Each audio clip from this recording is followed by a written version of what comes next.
This is Greg Shapiro's United States of Europe, preparing you for EU Voting Day on the 22nd of May. Today's special guest is Marietje Schaake, and now your host, me, Greg Shapiro. Hi, everybody. It's me, Greg Shapiro, the American Netherlander, giving the European Union the respect they deserve by making fun of them just like everyone else. In the news this week, the EU elections are approaching basically next week all throughout the European Union. They're anywhere from the 22nd to the 25th of May. Nice and straightforward, just like all EU stuff. The European Union is now doing all it can to raise awareness and get out the vote. Now, apparently, there's even a new special EU mascot, which is this guy. Yes, perfect symbol for the EU. Odd-looking, unapproachable, and you wouldn't trust him with your kids. Ironically, when most people think of an EU mascot, they don't think of this guy. Instead, now they think of this woman. Yes, with the victory of transgender Conchita Wurst at the Eurovision Song Contest, the EU said, yeah, we were thinking of trying to put some sanctions on Russia, but we figured what better way to say F you to Putin than having this woman represent the EU.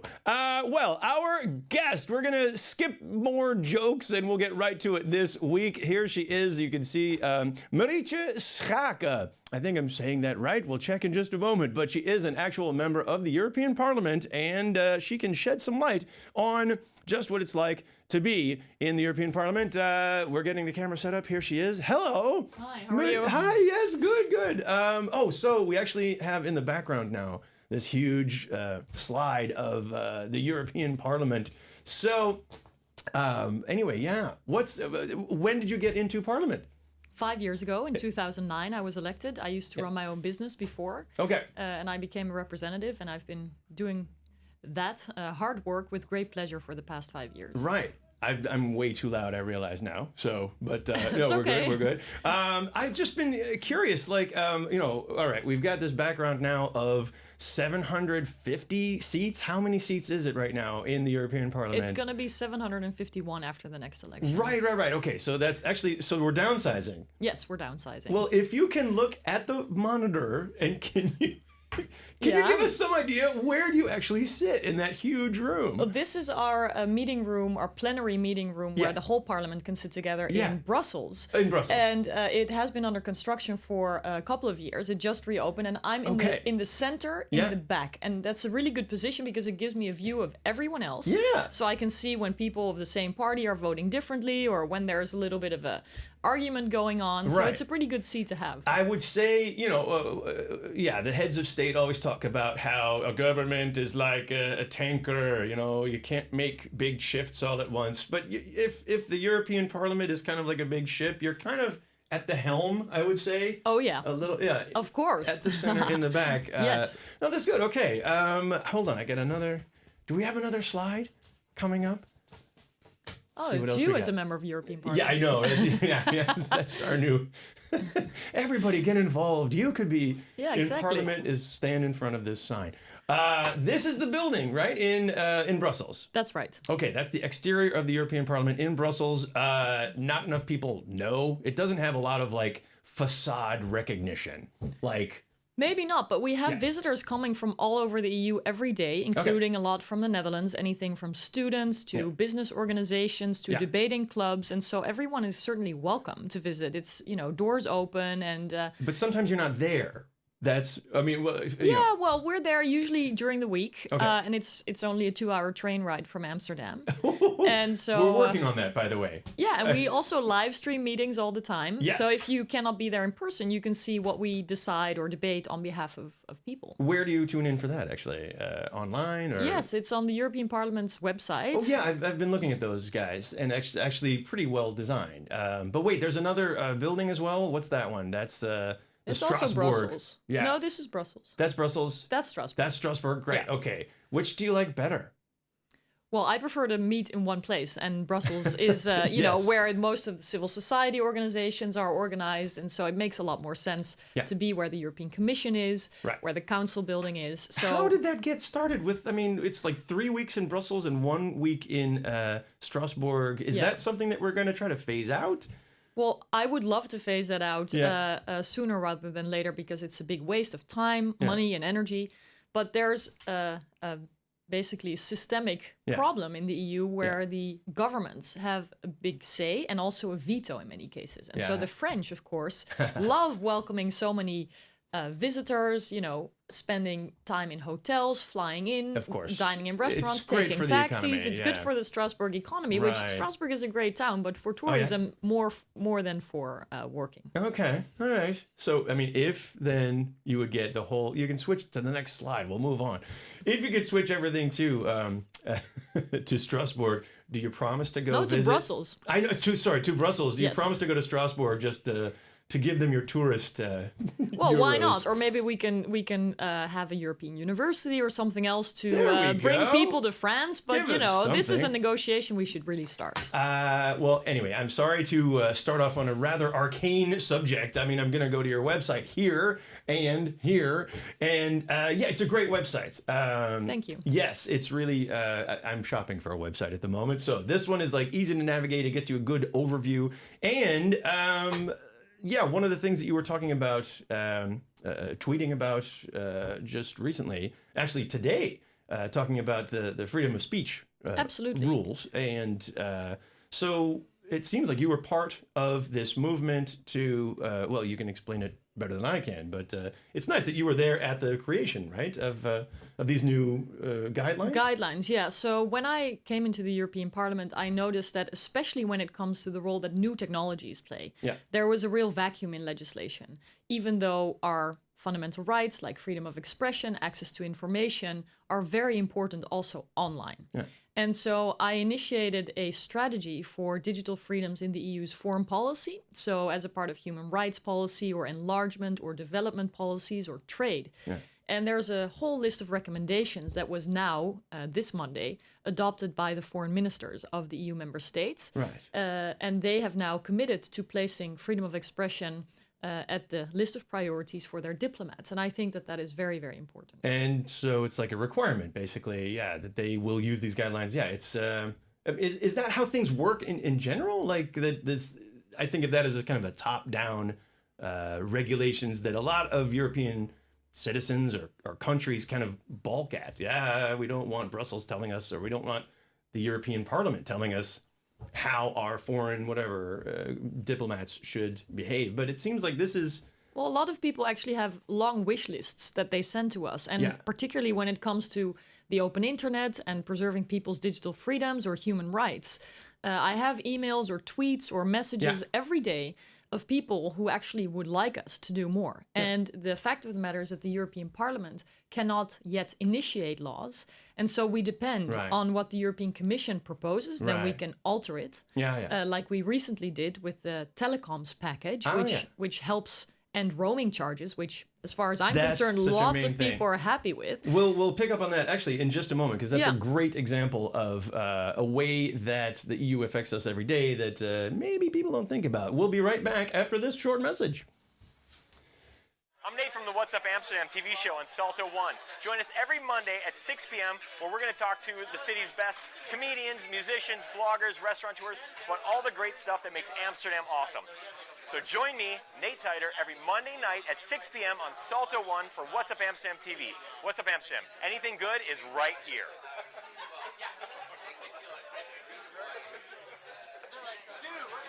Ah, shit, my burgers!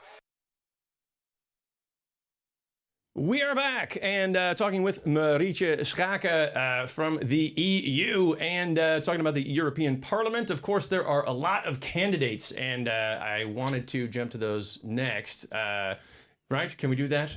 Marietje, you're there.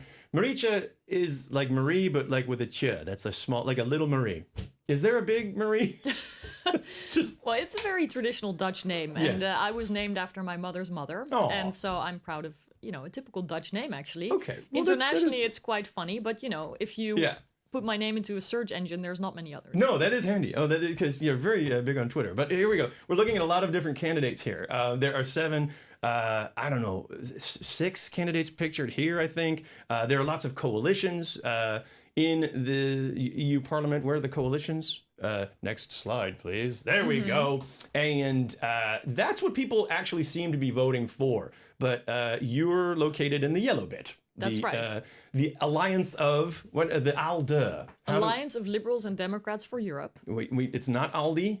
That's you can something say Aldi. different. That's fine. Oh, that's Yes. Aldi? Okay. And next slide, it actually comes down to, there's like, this is the first time that the Parliament will be helping to decide the next European Commissioner, right? The new Barroso. Yes, but there's another candidate from the Liberal group. Next up is... There he is.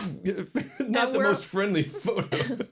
Well, very passionate plea, no doubt, for a stronger Europe, which is what he's working on, along with the group that we're in. And that's a rare thing, in a way, of a party that actually says, it's easy to say, look, we hate Europe and no to this and no to that, but this is the one party that says, no, Europe is doing a good job. No, actually, we're quite critical of a lot of things in Europe right now, but we're not deciding to turn our backs to it, but rather to make it stronger and to push further for a better functioning Europe, more democratic, more efficient, and all that. And I mean, a lot of the headlines with elections have been grabbed by. The next one is Farage, I believe. Oh no, sorry. Oh, that's us. Oh yeah, that's Wilders or Farage. But let's back up a step. There's Farage. Can we go back to D66? Go back. Yes, there we go. Sterk Nederland, sterk Europa. That's strong Nederland, strong Europe. Can you tell us a little bit? Yeah, how does your party D66 play a role in the alliance of? I'm getting it wrong. Liberals and Democrats. Liberals and Democrats. Well, there's a website called votewatch.eu, which registers all the votes and all the participation. And we just learned today that our political party, D66, is the most active party. Okay. Among the most active, certainly the most active Dutch party. So that's good. We work our tails off. Yeah. And the interesting thing is that we're in the middle of the political spectrum. And so we determine where the majority goes in a number of cases. It puts us in a strategic position which allows us to punch above our weight. So I think that we can actually get quite a bit done. Even as an individual, you can, bring forward proposals, get them adopted by the parliament if you are able to get a majority. Like recently I did with amendments proposing to enshrine net neutrality in European law. Exactly. And that really shows how, one person can actually have a decisive influence on votes. So if you're worried about the government slowing down your internet, if you're worried about internet is gonna cost more, or the data roaming idea that you travel out of the country on your mobile phone, you get those ghost bills for thousands of euros. Where did that come from? That doesn't happen anymore, and partly because of D66 and the Aldi and Marietje Schaake. We'll be right back after one more break, and then we'll talk about TTIP. Yes. Aha.